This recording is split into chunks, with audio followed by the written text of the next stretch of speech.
Madilim ang opisina ni Martin de Alcázar. Ang tanging liwanag ay nagmumula sa 6 na monitor na nakaayos sa kanyang mamahaling mesa.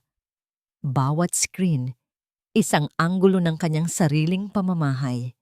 Ang sala, ang kusina, ang hardin, at ang tatlong pinakamahalaga, ang mga kamera sa pasilyo, sa playroom, at sa loob mismo ng kwarto ng kanyang anak. Ito ang kanyang bagong mundo. Isang kaharian na binabantayan hindi ng mga sundalo, kundi ng mga matang nakatago sa likod ng mga lente. Ilang oras pa lang ang nakakalipas mula nang i-activate ang sistema, pero pakiramdam ni Martin ay isang dekada na siyang nakaupo rito, nagmamasid, naghihintay.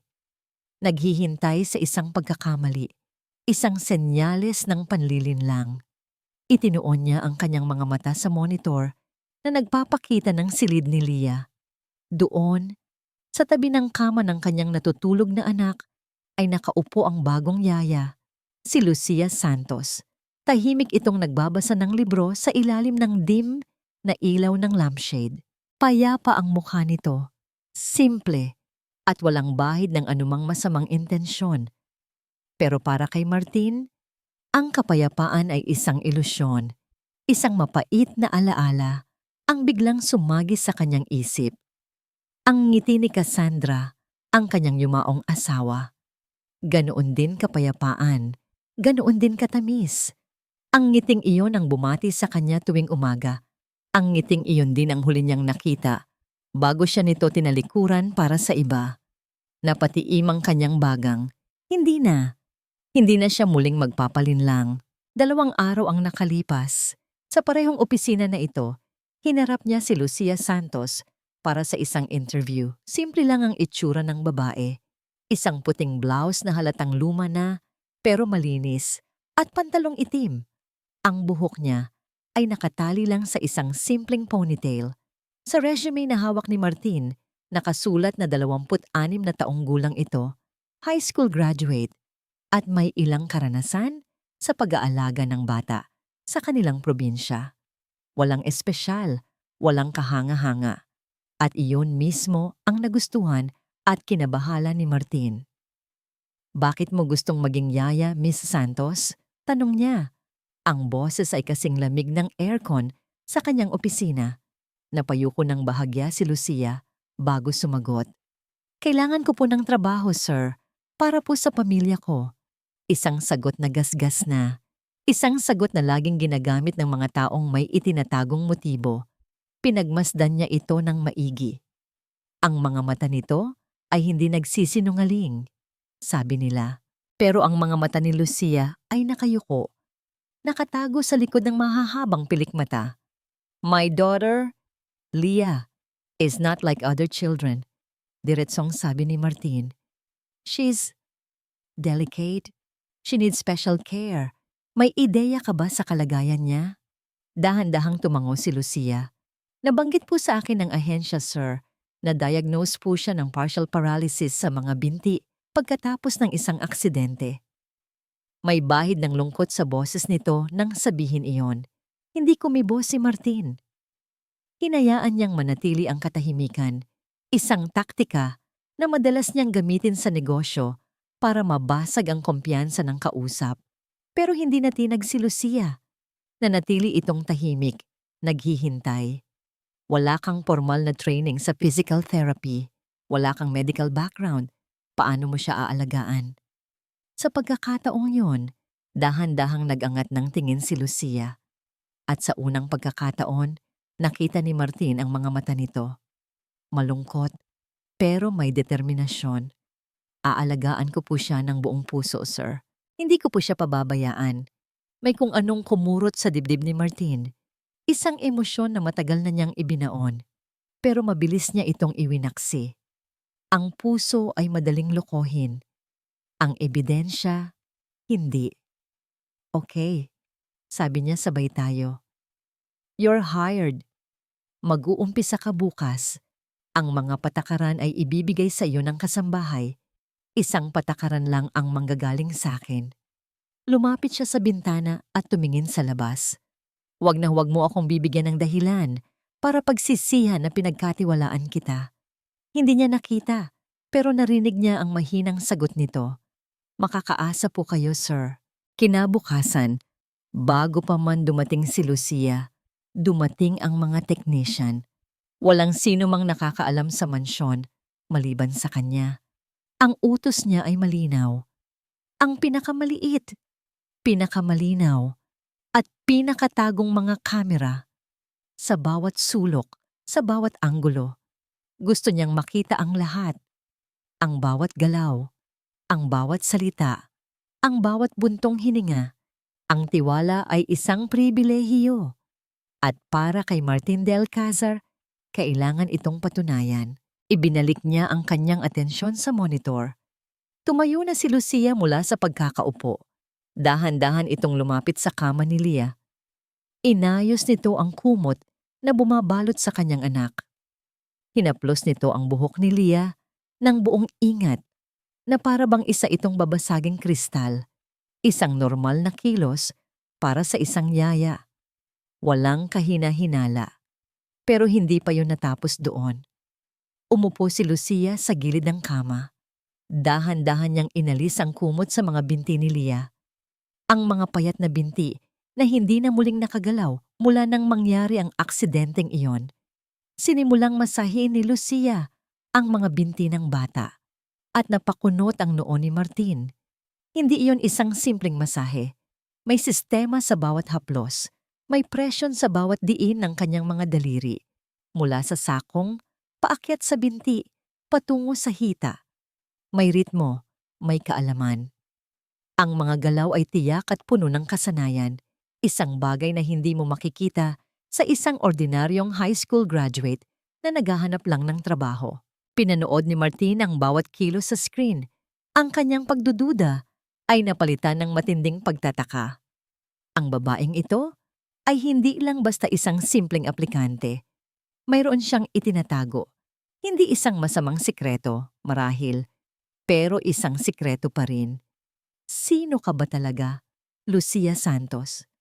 Tanong ni Martin sa kanyang sarili, habang ang mga mata niya ay hindi maialis sa screen na para bang sa unang pagkakataon, ang mga kamera na ipinakabit niya para maghanap ng kasinungalingan ay nagpapakita sa kanya ng isang katotohanang hindi niya inaasahan. Ang opisina ni Martin ay naging isang sinehan na may iisang manunood at iisang bida. Sa paglipas ng mga araw, ang pagmamasid sa mga monitor ay naging sentro ng kanyang mundo. Ito ang una niyang ginagawa sa umaga at ang huli bago matulog. Ang mga meeting sa kumpanya ay tila nawalan ng kabuluhan. Ang mga numero sa stock market ay napalitan ng mga imahe ng isang simpleng babae na nag-aalaga sa kanyang anak. Naging isang adiksyon, isang ritual, at sa bawat oras na lumilipas, ang pagdududa sa kanyang puso ay unti-unting natutunaw na parang yelo sa ilalim ng araw. Nakikita niya kung paano gumigising si Lucia bago pa sumikat ang araw para lang paghandaan ang mga pagkain ni Lia. Hindi lang basta pagkain, kundi mga pagkaing maingat na pinili para sa nutrisyon nito. Nakikita niya itong nagbabasa ng mga kwentong pambata na may iba't ibang boses na nagpapangiti sa kanyang anak. At palagi niyang nasasaksihan ang therapy. Isang hapon, nakita niya si Lucia na may dalang makapal na tuwalya at ilang libro. Maingat nitong inilagay ang mga paa ni Lia sa ibabaw ng nakarolyong tuwalya at ginamit ang mga libro bilang suporta, isang improvised na gamit para sa stretching, isang bagay na hindi niya naisip ng mga mamahaling therapist na kinuha niya noon. Napapailing na lang si Martin habang nakatingin sa screen. Ang yaman niya ay kayang bumili ng pinakamodernong kagamitan sa buong mundo. Pero ang babaeng ito, gamit lang ang mga bagay na nasa paligid ay nagagawa ng paraan. Hindi ito trabaho para sa kanya. Malinaw yun. Ito ay isang misyon. Isang gabi, habang mahimbing na natutulog si Lia, nakita ni Martin si Lucia na pumasok sa silid-aklatan. May kinuha itong isang maliit na picture frame mula sa kanyang bag. Lumapit si Martin sa speaker ng kanyang computer at itinaas ang volume. Narinig niya ang mahinang boses ni Lucia, basag sa emosyon. "Itay?" Bulong nito sa litrato. "Kung nandito lang po kayo, sigurado po akong matutuwa kayo kay Lia. Nakikita ko po sa kanya ang pag-asa. Pangako po, Itay, hindi ko po sasayangin lahat ng itinuro ninyo sa akin. Para po sa inyo to." Niyakap nito ang litrato. Napatulala si Martin. Para siyang isang magnanakaw na sumisilip sa isang napakapribadong sandali. Ang babaeng ito ay may pinagdadaanan. Isang bigat na hindi niya maunawaan. Ang mga galaw niya, ang kanyang dedikasyon, lahat ay konektado sa ama nito. Kinabukasan hindi na siya nakatiis. Tinawagan niya ang kanyang pinagkakatiwalaang private investigator. "Gusto kong malaman ang lahat tungkol kay Lucia Santos at sa kanyang pamilya." Utos niya, lahat. Ang resulta ng investigasyon ay dumating makalipas ang 2 araw. Simple lang ang laman. Ang ama ni Lucia, si Dr. Eduardo Santos, ay isang respetadong physical therapist. Ngunit ilang taon na ang nakalipas, nalugi ang kanilang pamilya dahil sa isang malaking problema na naging dahilan ng paghinto ni Lucia sa pag-aaral ng medisina.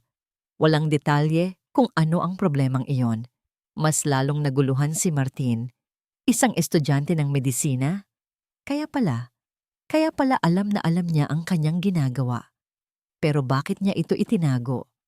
Ang pagtataka niya ay nahaluan na ng paghanga. At kasabay ng paghanga ay ang pagsibol ng konsensya. Gabi-gabi, pinapanood niya ang isang anghel na nag-aalaga sa kanyang anak. At gabi-gabi, nararamdaman niya ang bigat ng kasalanan. Ang mga kamera na ito, na simbolo ng kanyang kawalan ng tiwala, ay nagpapakita ngayon sa kanya ng isang katapatan na hindi niya pa nakikita kanino man. Isang gabi, habang pinapanood ang kanilang ritual, nakita ni Martin ang isang bagay na nagpatigil sa kanyang paghinga. Hawak ni Lucia ang paa ni Lia. "Sige na, Lia," malambing nitong sabi. "Subukan mo ulit. Para sa akin, para kay daddy mo, kayang-kaya mo yan." At pagkatapos, sa ilalim ng maliwanag na ilaw mula sa monitor, nakita ito ni Martin. Isang bahagyang paggalaw, ang hinlalaki sa paa ni Lia. Gumalaw ito. Kusa. Napasingap si Martin. Itinutok niya ang kanyang mukha sa screen, hindi makapaniwala. Pagkatapos ng 1 taon ng kawalang pag-asa, pagkatapos sabihin ng mga doktor na maliit ang tsansa, mayroong pagbabago. Isang milagro na nangyayari sa loob ng silid ng kanyang anak. At ang tanging saksi ay siya, sa pamamagitan ng mga matang nakatago. Kinabukasan, nasa kalagitnaan si Martin ng isang mahalagang board meeting nang biglang tumunog ang alert sa kanyang cellphone.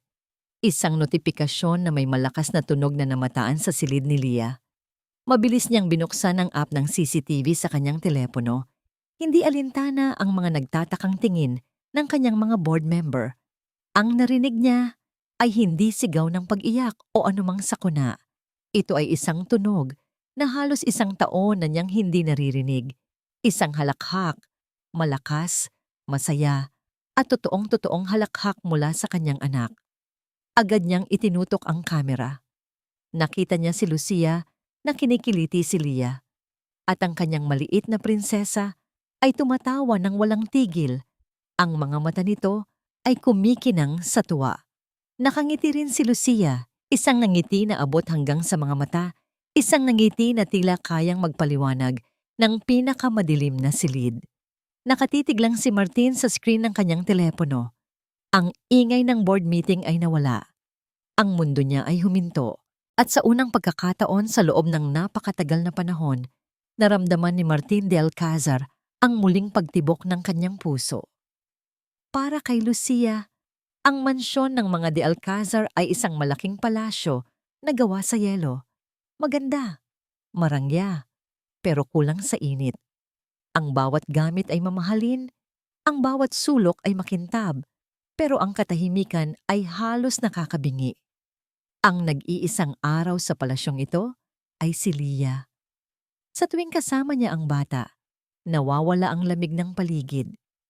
Ang kwarto ni Leah ang nagiging kanilang munting mundo, isang lugar kung saan ang mga pangarap ay binubuhay at ang pag-asa ay dinidiligan.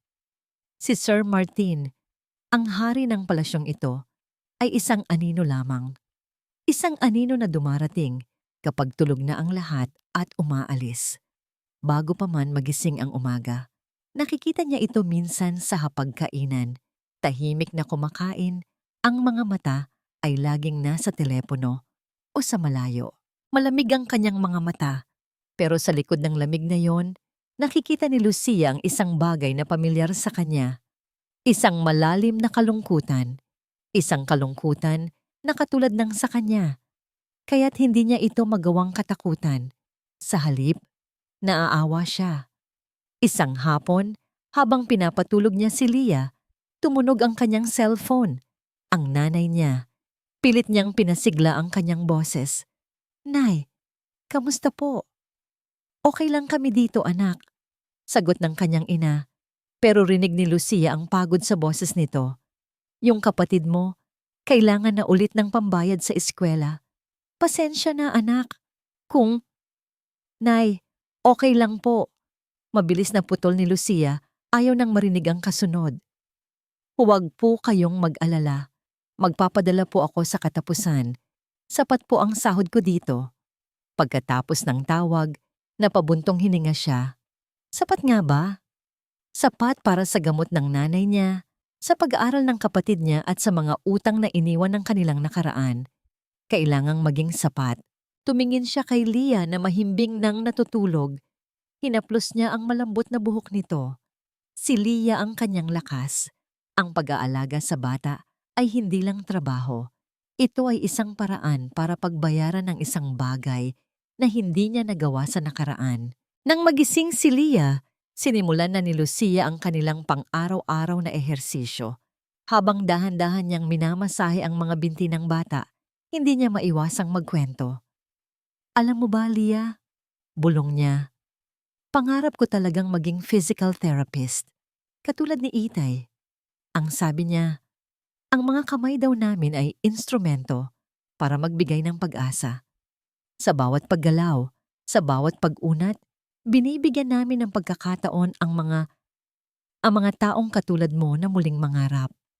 Napatigil siya sandali. Isang kirot ang gumuhit sa kanyang dibdib.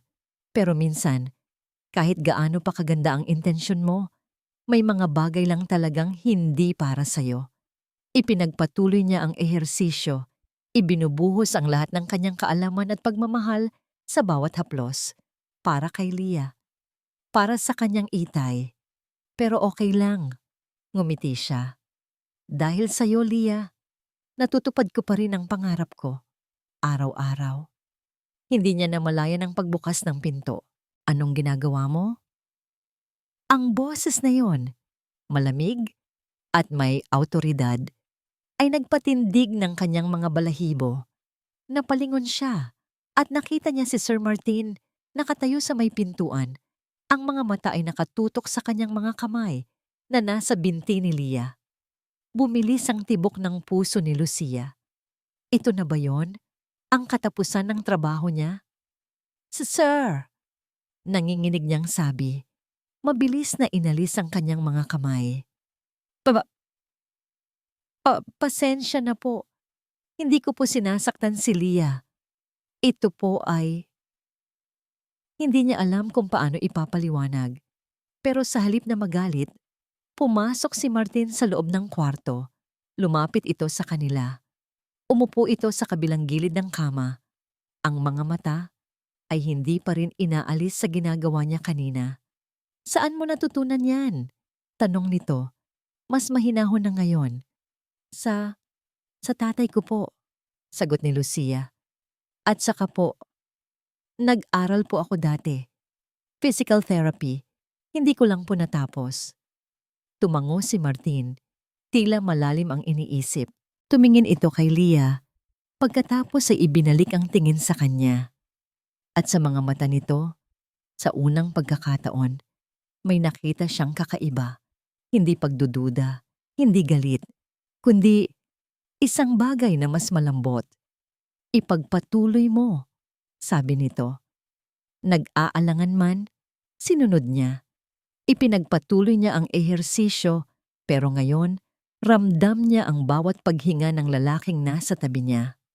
Ang bawat titig nito ay tila isang apoy na unti-unting nagpapainit sa nagyayeyelong palasyo. Nang matapos siya, tumayo na si Martin. Akala ni Lucia ay aalis na ito, pero huminto ito sa kanyang harapan.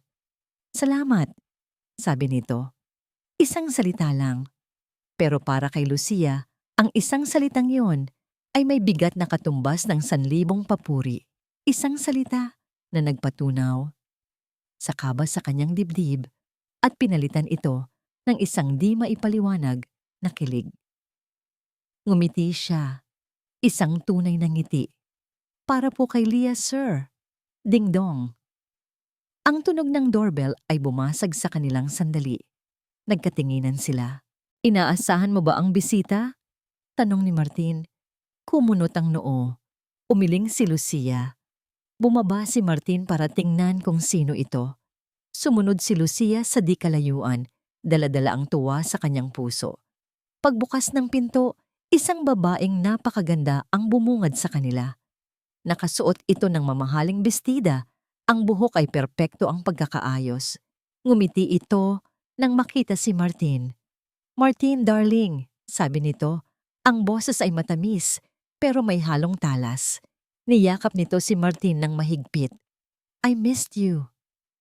Isabella, sagot ni Martin. Tila hindi komportable sa yakap.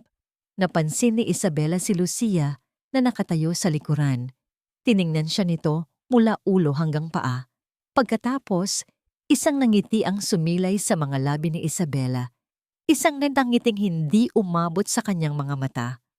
At sa mga matang iyon, nakita ni Lucia ang isang bagay na nagpakilabot sa kanya.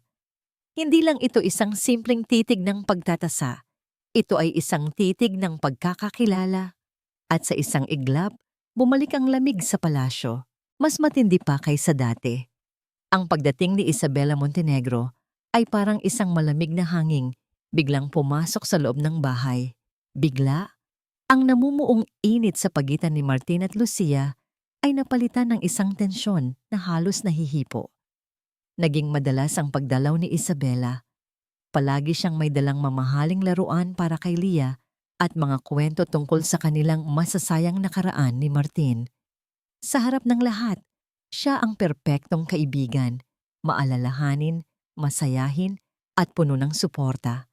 Pero sa mga mata ni Martin, na sanay nang magmasid mula sa kanyang mga screen, meron siyang nakikitang hindi tama. Nakikita niya kung paano ngumingiti si Isabella kay Lucia, pero ang mga mata nito ay nanatiling malamig na parang yelo. Naririnig niya ang mga papuri nito sa pag-aalaga ni Lucia, pero may kasama itong mga pahiwatig na salita.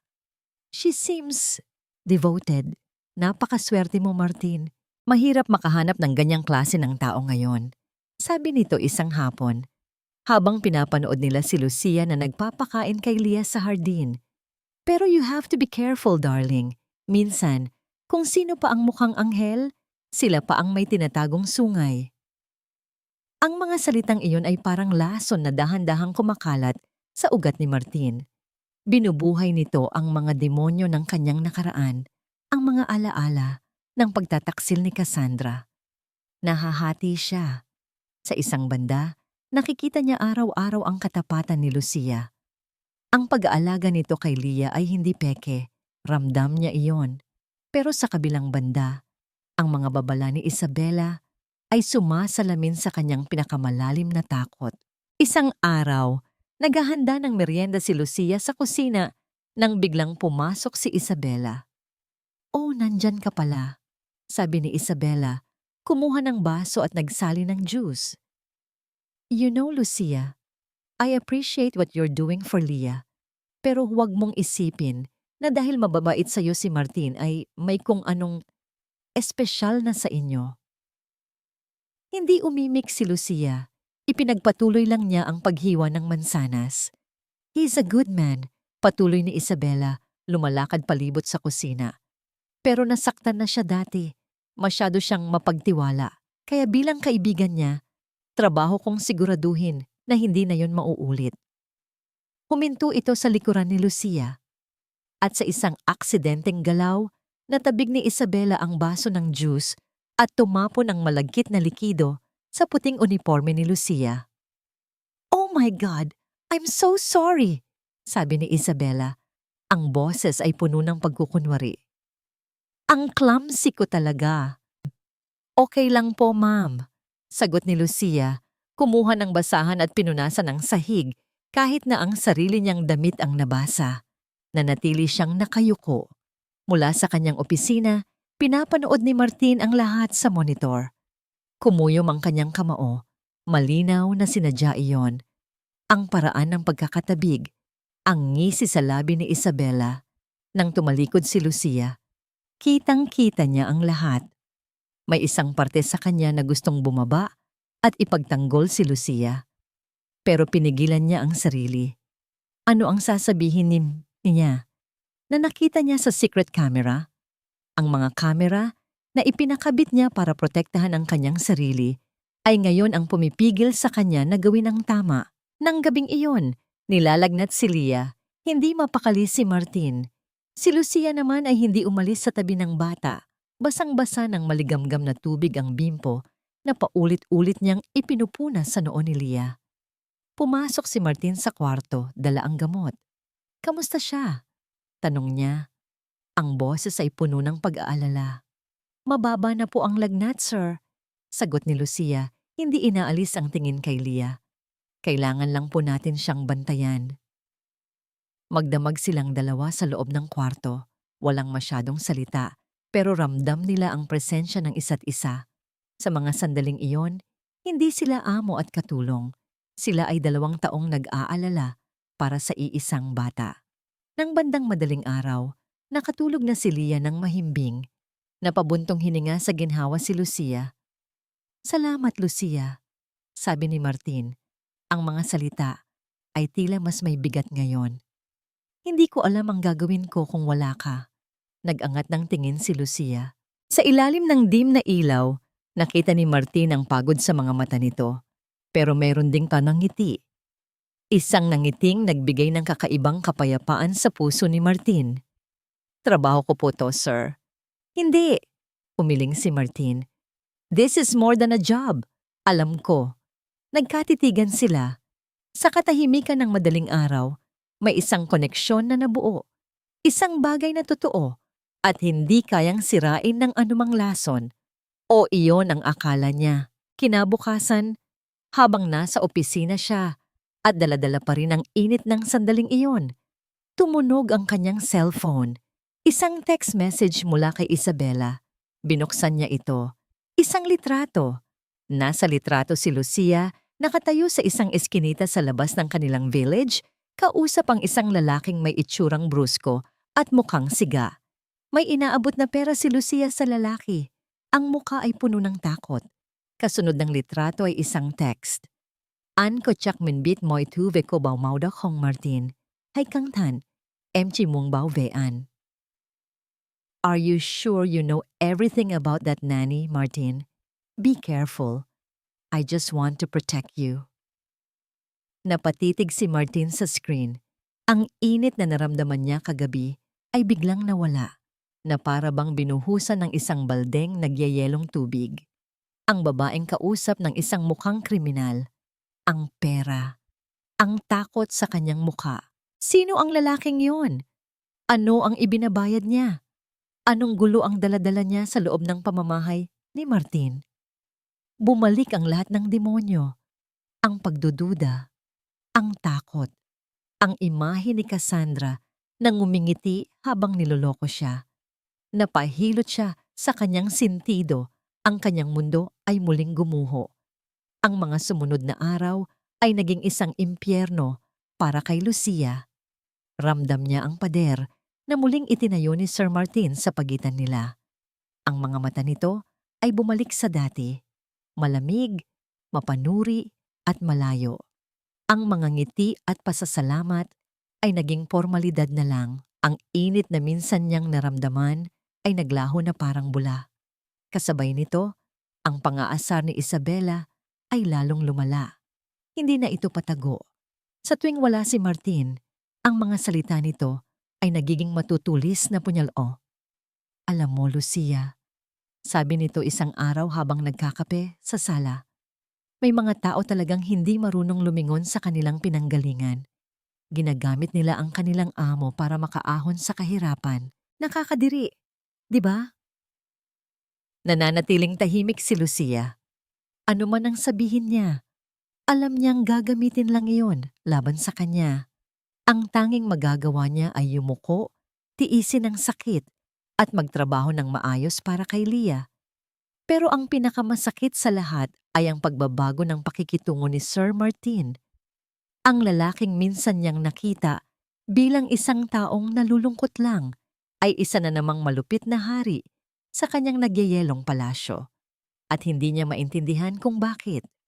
Ano ang nagawa niyang mali?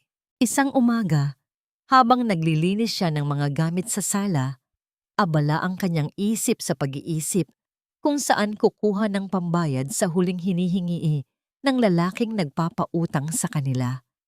Ang lalaking nasa litrato na ipinadala ni Isabela kay Martin. Ang utang na iyon ay mula pa sa pagkakasakit ng kanyang ama.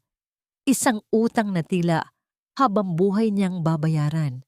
Sa kanyang pagmamadali at pag-aalala, hindi sinasadyang nasagi niya ang isang mamahaling florera sa isang side table. Bumagsak ito sa sahig at nabasag. Crash! Napatigil siya. Ang puso niya ay kumakabog ng malakas. Lagot. Siguradong magagalit si Sir Martin. Mabilis siyang lumuhod para pulutin ang mga bubog. Sa ilalim ng mesa, sa likod ng kinatatayuan ng florera, may isang maliit na bagay na kumislap. Isang maliit na itim na bilog na may maliit na lentes sa gitna. Napakunot ang noo niya. Ano ito?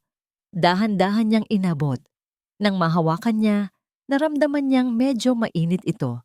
Tinitigan niya itong mabuti. Mukha itong isang kamera. Biglang nanuyo ang kanyang lalamunan. Isang kamera? Bakit magkakaroon ng kamera sa likod ng florera? Isang masamang pakiramdam ang gumapang sa kanyang buong katawan. Dahan-dahan siyang tumayo. Ang kanyang mga mata ay nagsimulang maglibot. Hindi na sa mga alikabok o dumi. Naghahanap siya. Sa gilid ng bookshelf, sa loob ng isang pekeng libro, nakita niya ang isa pa. Tumingala siya sa chandelier. Sa isa sa mga pekeng kristal, mayroon din. Ang paghinga niya ay naging mabilis. Ang mga kamay niya ay nagsimulang manginig. Tumakbo siya paakyat. Pumasok siya sa playroom ni Leah. Sa mata ng isang malaking teddy bear, naroon din ito. Hindi maaari. Ang huling lugar. Ang pinakamasaklap na lugar. Ang kanyang sariling kwarto.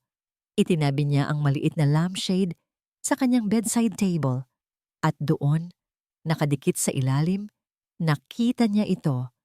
Isang maliit na mata na nakatitig sa kanya. Isang mata na nakasaksi sa kanyang pagbibihis, sa kanyang pagtulog, sa kanyang pag-iyak tuwing gabi habang yakap-yakap ang litrato ng kanyang ama. Napahawak siya sa kanyang bibig para pigilan ang isang sigaw. Ang kanyang mga tuhod ay nanghina. Napaupo siya sa sahig. Ang mga luha ay nagsimulang bumuhos mula sa kanyang mga mata. Lahat ng ginawa niya. Ang pag-alaga niya kay Leah, ang mga ehersisyo, ang mga kwento, ang mga pribadong sandali ng kanyang kalungkutan. Lahat ay napanood.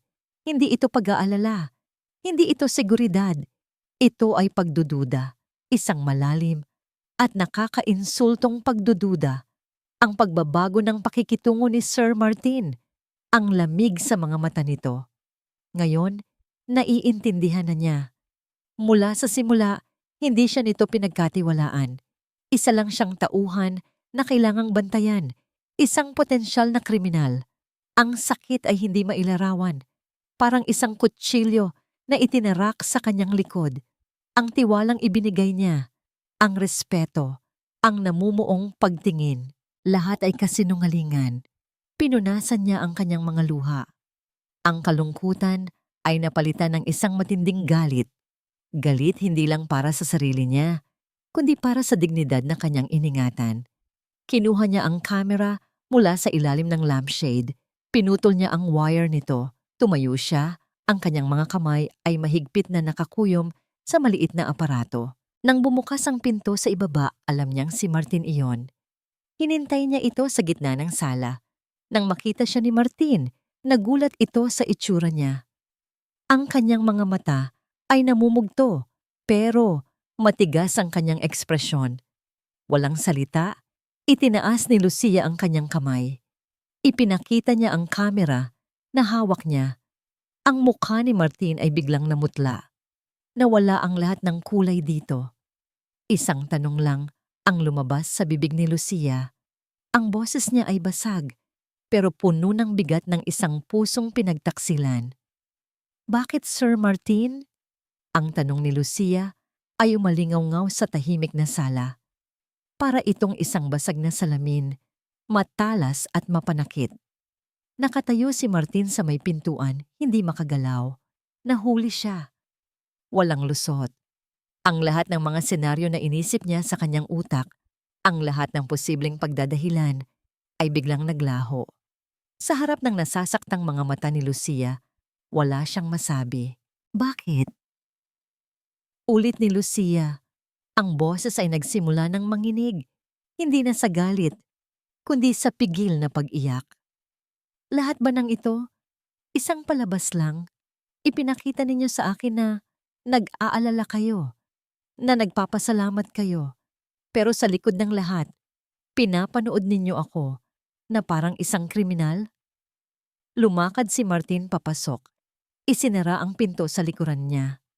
Gusto niyang lumapit, pero ang pader na hindi nakikita sa pagitan nila ay mas matibay pa kaysa sa pader ng mansyon na ito. "Lucia, let me explain," sabi niya. Ang boses ay halos pabulong. "Ipaliwanag." Isang mapait na tawa ang kumawala sa bibig ni Lucia. "Ano ang ipapaliwanag ninyo, sir? Na tama lang na pagdudahan ng isang katulad ko dahil mahirap lang ako? Na ang bawat kilos ko ay kailangang bantayan dahil baka may gawin akong masama?" Hinawakan niya ang kanyang dibdib na parang sinusubukang pigilan ang pagkasira nito. "Pinagkatiwalaan ko po kayo. Ibinigay ko ang lahat para alagaan si Leah. Minahal ko siya na parang tunay na anak. At ito ang sukli ninyo sa akin?" Ang bawat salita ay isang dagok sa mukha ni Martin. Tama siya. Tama ang lahat ng sinabi niya. Walang anumang paliwanag ang makakapagpabago sa katotohanan na sinira niya ang tiwala nito. "Patawarin mo ako?" Iyon lang ang lumabas sa bibig niya. I have a past, Lucia. Pinagtaksilan ako dati. Hindi na ako marunong magtiwala. Ang nakaraan ninyo ay hindi dahilan para yurakan ang pagkatao ko. Sigaw ni Lucia. At sa wakas, bumuhos na ang mga luhang kanina pa niya pinipigilan. "Kung hindi ninyo pala ako kayang pagkatiwalaan, sana hindi nyo na lang ako kinuha. Sana hinayaan nyo na lang ako." Natahimik ang buong paligid. Ang tanging maririnig ay ang mga hikbi ni Lucia.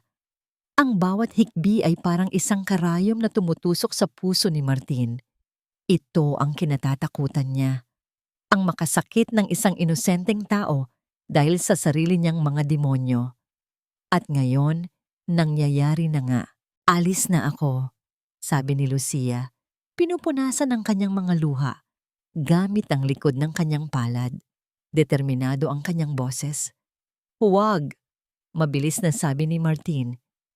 "Please, Lucia, huwag kang umalis. Kailangan ka ni Leah. Kailangan kita." Ang huling dalawang salita ay lumabas nang hindi niya namamalayan. Pero totoo iyon. Sa mga sandaling ito na nakikita niyang mawawala si Lucia, doon niya napagtanto kung gaano na ito kahalaga sa kanya. Ngumiti si Lucia, isang nangiting puno ng sakit. "Kailangan ninyo ako? O kailangan ninyo ng isang taong mababantayan sa inyong mga screen?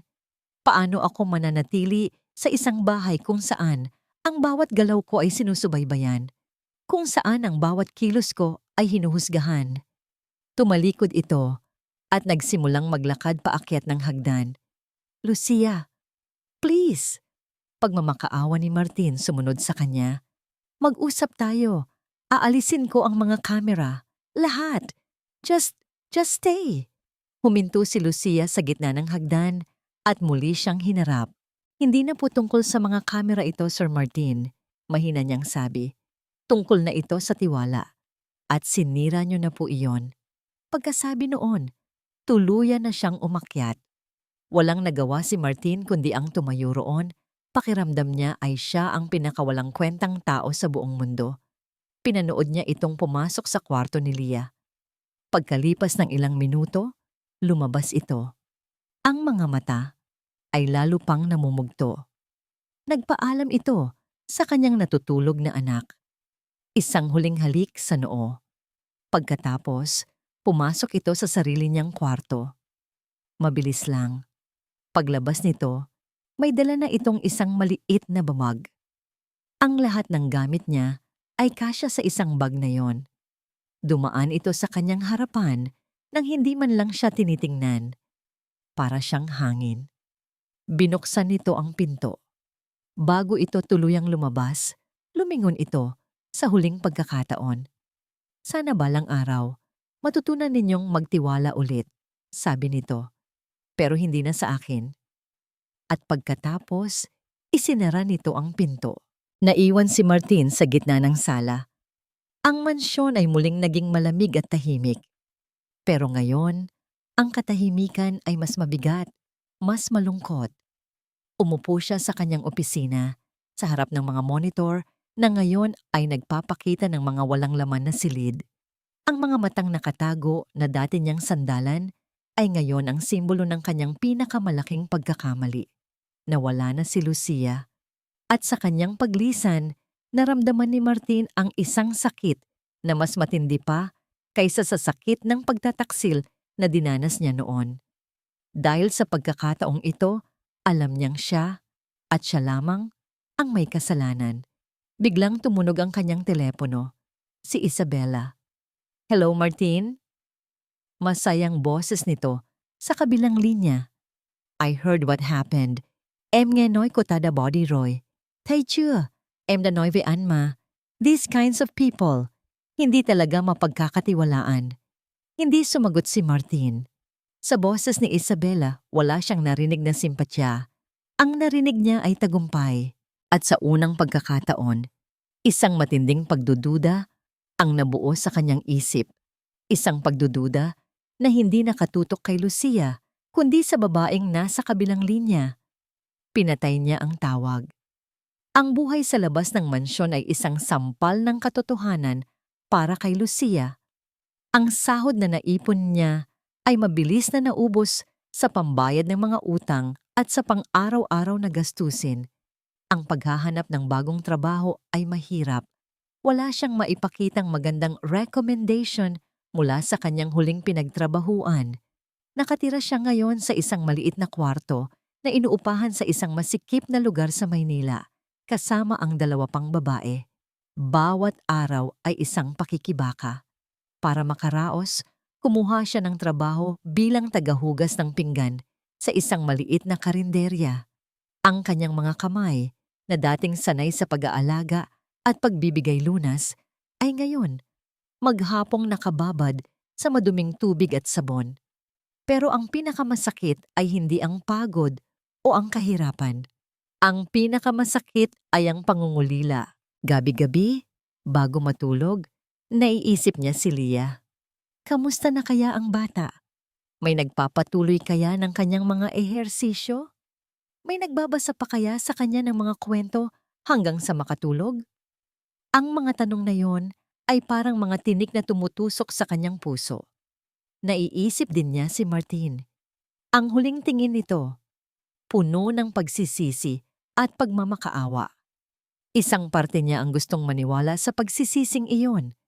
Pero ang sakit ng pagtataksil ay masyadong malalim. Paano mo pagkakatiwalaan ang isang taong minsan nang nagduda sa iyong buong pagkatao? kaya't pinilit niyang kalimutan ang lahat. Ibinuhos niya ang kanyang sarili sa trabaho, umaasang sa pagod. Makakatulog siya nang walang masamang panaginip. Samantala, sa mansyon, si Isabela ay nagdiriwang ng kanyang tahimik na tagumpay. Siya na ngayon ang reyna ng bahay. Siya ang nag-aayos ng mga schedule ni Leah.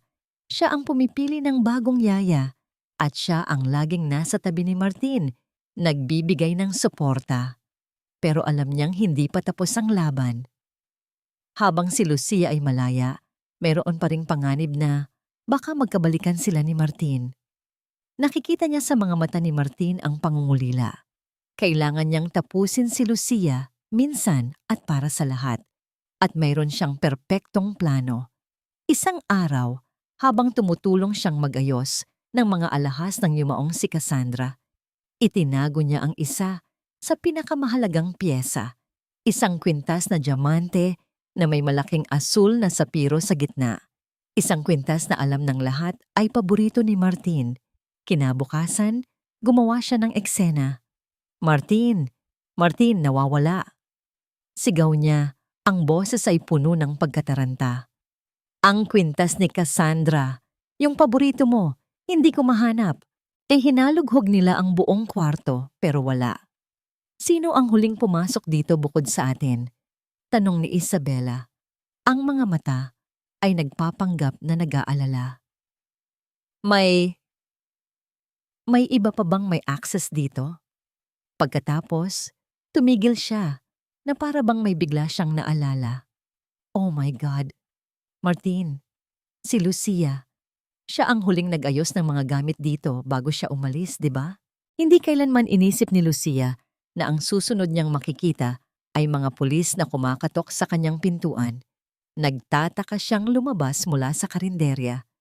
2 unipormadong pulis ang naghihintay sa kanya. "Ikaw ba si Lucia Santos?" tanong ng isa. "Oo po," sagot niya, kinakabahan. "Sumama ka sa amin sa presinto. May ilang mga katanungan lang kami para sa'yo."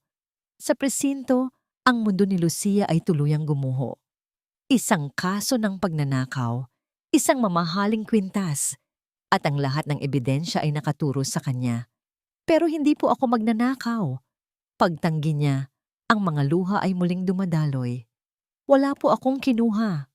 "Mrs. Santos?" sabi ng investigador.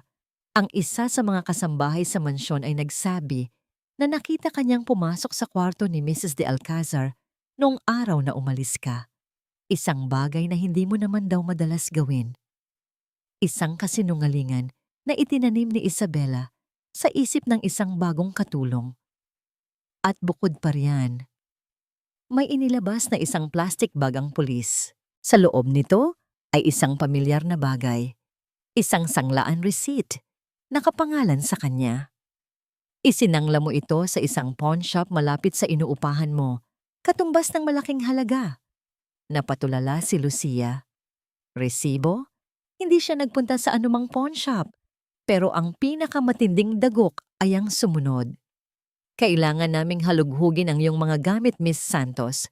Standard procedure lang." Sinamahan nila siya pabalik sa kanyang tinutuluyan, sa harap ng kanyang mga kasama sa kwarto at ng mga tsismosang kapitbahay. Hinalughog ng mga pulis ang kanyang maliit na bag. At mula sa isang sikretong bulsa sa loob ng lining ng kanyang bag, isang bulsa na hindi niya alam na naroon, inilabas ng pulis ang isang kumikinang na bagay. Ang diamanteng kwintas. Humiyaw ang mga tao sa paligid. Si Lucia ay napaluhod, hindi makapaniwala sa kanyang nakikita. Isang bitag. Gawa-gawa ang lahat. "Hindi sa akin yan. Hindi ko alam kung paano yan napunta dyan." Sigaw niya, pero walang naniwala.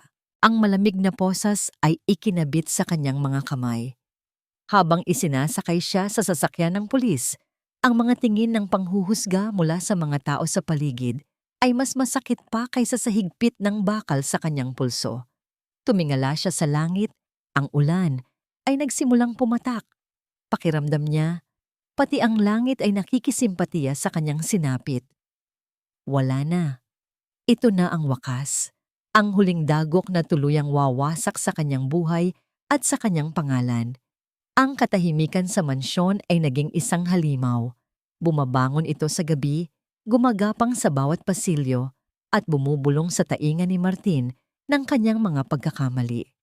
Lumipas ang mga araw, ngunit ang bigat sa kanyang dibdib ay hindi gumagaan. Ang pag-alis ni Lucia ay nag-iwan ng isang butas na hindi kayang punan ng kahit anong yaman o kapangyarihan. Maging si Lia ay nagbago. Ang mga ngiti na minsan nang namutawi sa kanyang mga labi ay naging pambihira na lang ulit. Ang bahagyang paggalaw ng kanyang mga daliri sa paa ay nawala na rin, na para bang ang pag-asa ay umalis kasama ni Lucia. Sinubukan ni Martin na ibaling ang kanyang atensyon sa trabaho. Pero kahit ang mga numero at kontrata ay wala ng dating kapangyarihan sa kanya. Ang tanging nagawa niya ay ang maupo sa kanyang opisina at titigan ang mga blankong monitor. Ang mga kamera na dati niyang simbolo ng kontrol ay ngayon paalala ng lahat ng nawala sa kanya. Isang hapon, habang nakatitig sa kawalan, tumunog ang kanyang telepono. Ang kanyang abogado. "Mr. De Alcázar," sabi ng boses sa kabilang linya. "Tumawag sa akin ang pulisya. May kinalaman ito sa dati ninyong yaya, si Miss Lucia Santos." Agad na napaupo ng tuwid si Martin. Anong nangyari sa kanya? Inaresto siya. Pagnanakaw. Parang isang bombang sumabog sa loob ng isip ni Martin. Pagnanakaw. Ang kwintas ni Cassandra. Ang mga babala ni Isabela. Ang litrato ni Lucia kasama ang lalaking mukhang siga. Bumalik ang lahat ng multo ng nakaraan. Ang pait ng pagtataksil. Ang tanong na paulit-ulit na bumabagabag sa kanya. Nagkamali na naman ba ako ng pagtitiwala? Pero kasabay ng pagdududa ay ang paglitaw ng ibang mga imahe sa kanyang isip. Ang imahe ni Lucia na matiyagang nagmamasahe sa mga binti ni Lia. Ang imahe ni Lucia na umiiyak habang yakap ang litrato ng kanyang ama. Ang imahe ni Lucia na nagpatawa sa kanyang anak sa unang pagkakataon. Ang imahe ng kanyang mga mata noong gabing nilalagnat si Lia, mga matang puno ng pag-aalala. Hindi kasakiman. Hindi. Imposible. Tumayo si Martin. May isang bagay na hindi tama. Hindi ka panipaniwala. Nasaan siya ngayon? Tanong niya sa abogado. Ang boses ay matigas at puno ng determinasyon. Ang presinto ng pulis ay malamig at impersonal. Ang amoy ng lumang papel at disinfectant ay nangingibabaw sa hangin.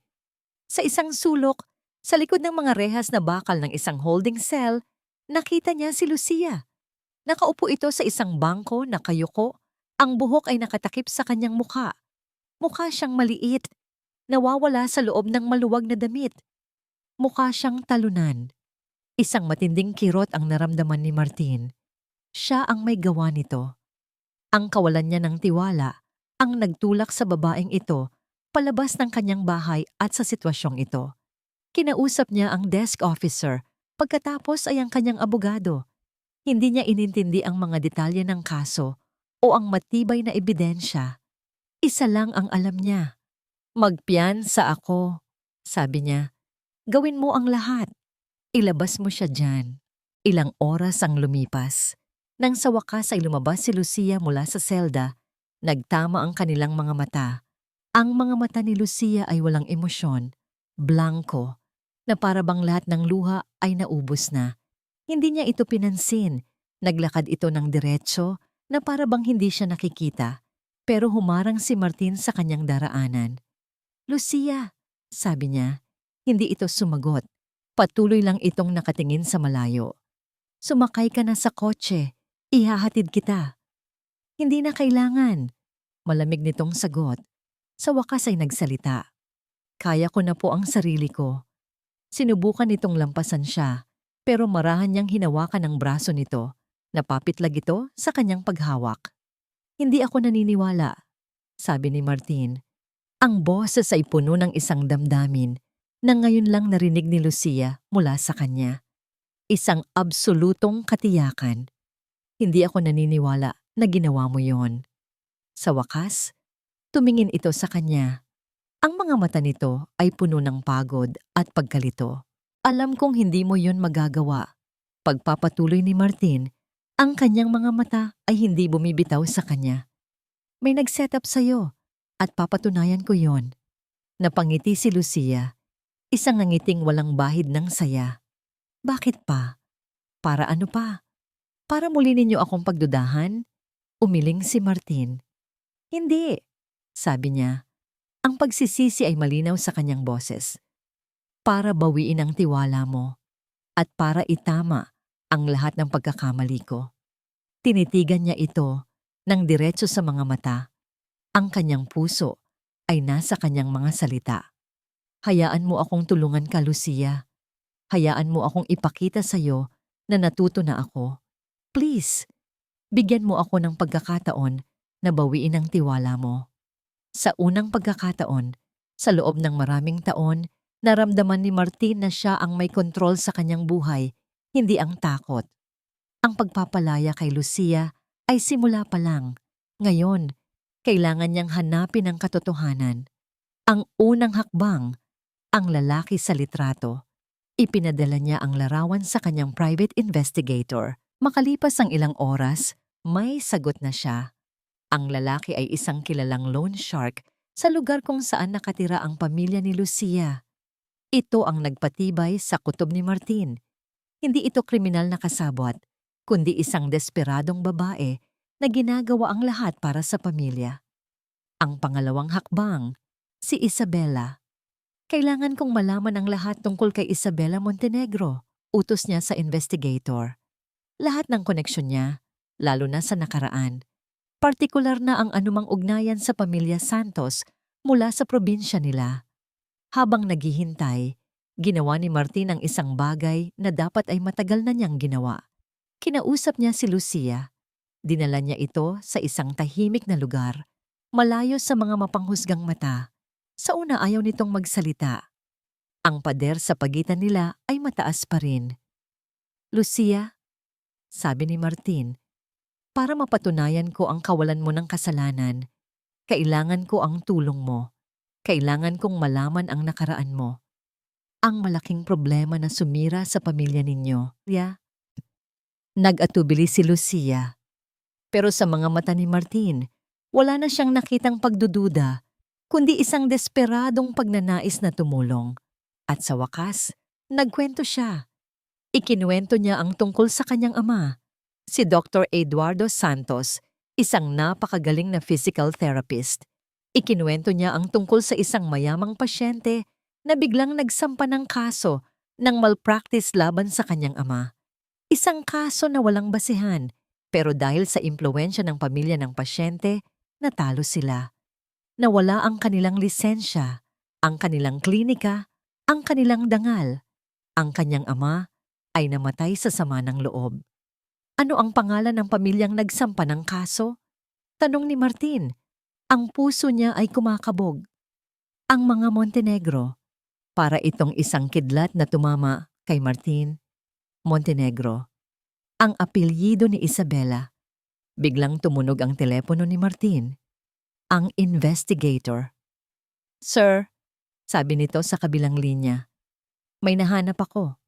Ang pamilya Montenegro na nagsampa ng kaso kay Dr. Santos ay pinsan ng nanay ni Isabela.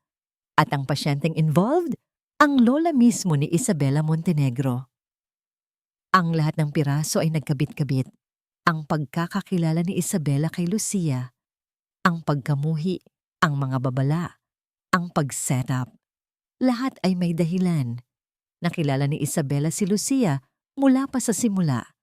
Nakita niya ito hindi bilang isang yaya, kundi bilang isang multo ng nakaraan, isang multong kayang sumira sa kanyang mga plano. Habang pinapakinggan ni Lucia ang usapan ni Martin sa telepono, ang galit na matagal na niyang ibinaon para sa mga taong sumira sa kanyang ama ay muling nag-alab. Si Isabela, ang babaeng iyon. Hindi lang siya isang karibal sa atensyon ni Martin, siya ang demonyong sumira sa kanyang pamilya.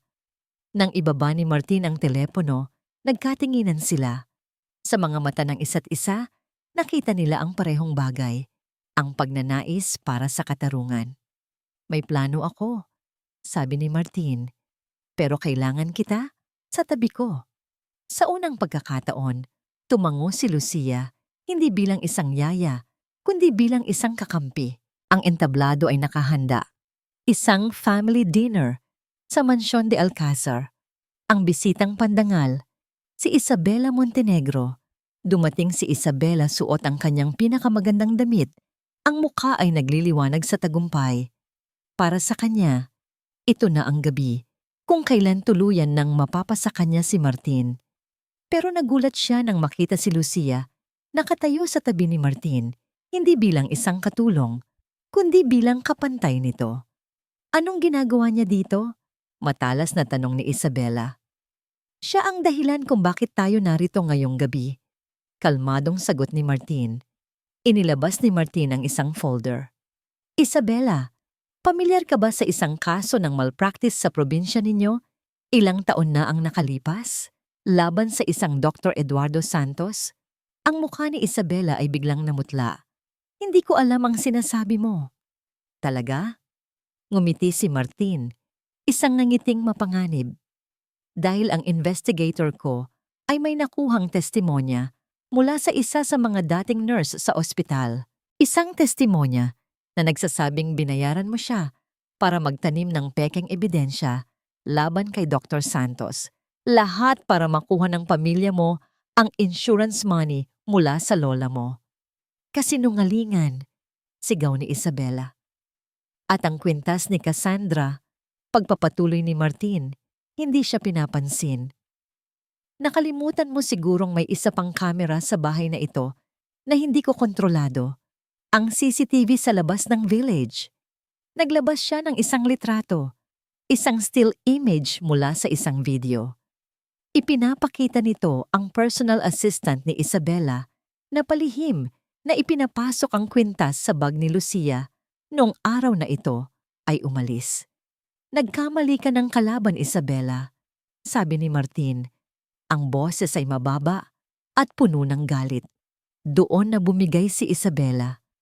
Ang kanyang pagkukunwari ay gumuho. Dapat lang sa inyo yan. Sigaw niya, ang mukha ay puno ng poot, nakaturo kay Lucia. Dahil sa ama mo, muntik nang mawala ang mana ko. At ikaw, aagawin mo pa sa akin si Martin. Hindi ako papayag. Sa gitna ng kanyang pagsigaw, bumukas ang pinto. Pumasok ang mga pulis. Isabela Montenegro, inaaresto ka namin para sa pagnanakaw at perjury. Habang isinusaut sa kanya ang posas, ang mga mata ni Isabela ay nakatitig pa rin kay Martin, puno ng kabiguan. Nang mawala na siya at ang mga pulis, isang mabigat na katahimikan ang bumalot sa sala. Lumingon si Martin kay Lucia. Ang babaeng minsan niyang pinagdudahan ay ang babaeng nagbigay sa kanya ng lakas para harapin ang katotohanan. Ang babaeng sinaktan niya ay ang babaeng kailangan niya para muling mabuo. Dahan-dahan, lumakad siya palapit dito.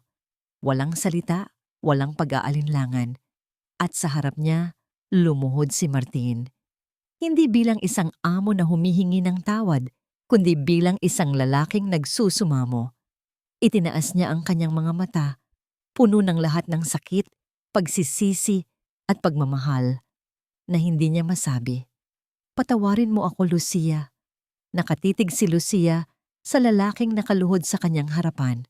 Ang makapangyarihang si Martin de Alcázar, ang hari ng kanyang nagyayelong palasyo, ay nakayuko ngayon, hindi dahil sa pagkatalo, kundi dahil sa pagsuko. Isang pagsuko ng kanyang pride, ng kanyang mga takot, ng kanyang nakaraan.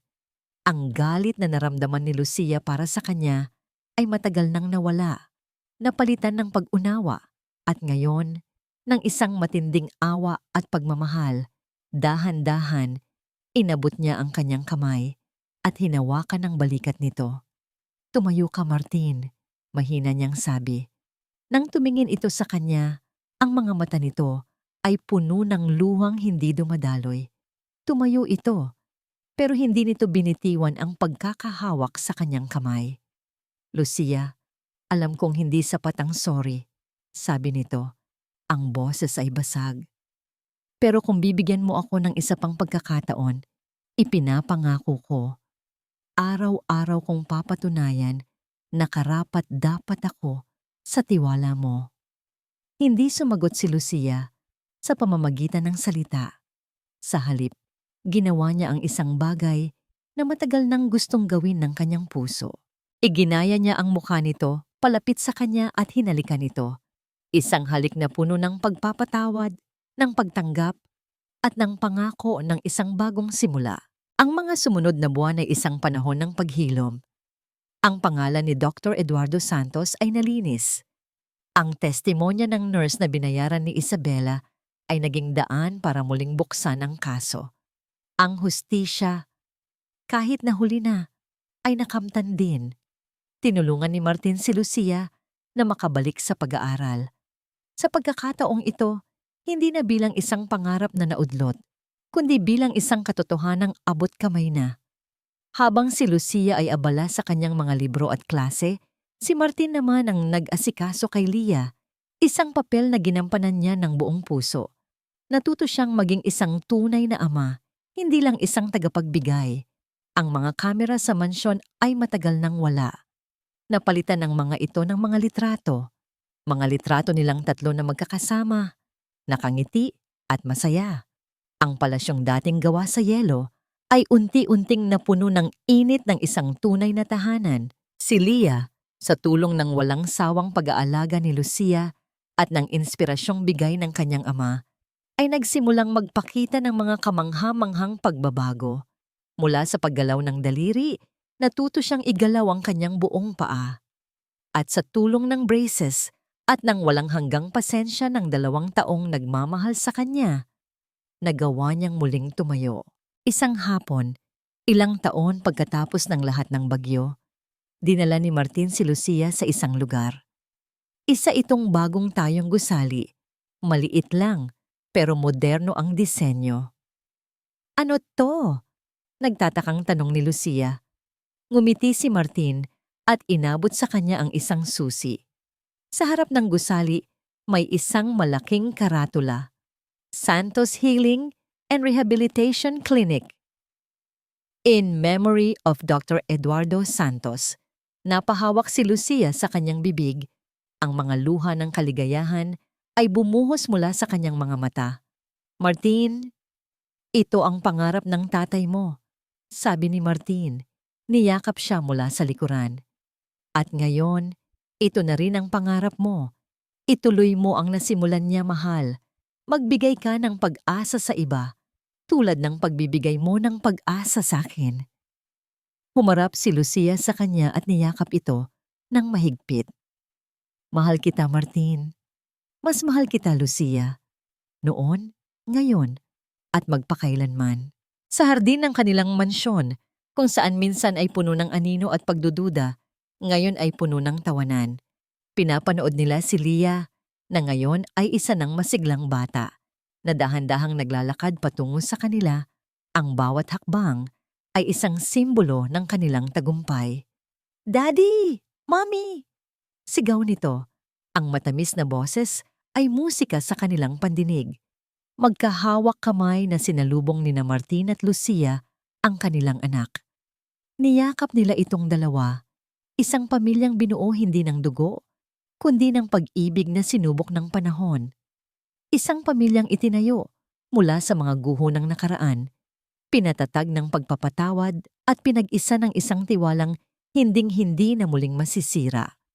Ang mga matang dati nakatago para magmasid ay napalitan na ng mga matang hayagang nagkatinginan, puno ng pagmamahal at pangako ng isang panghabang buhay na pagsasama.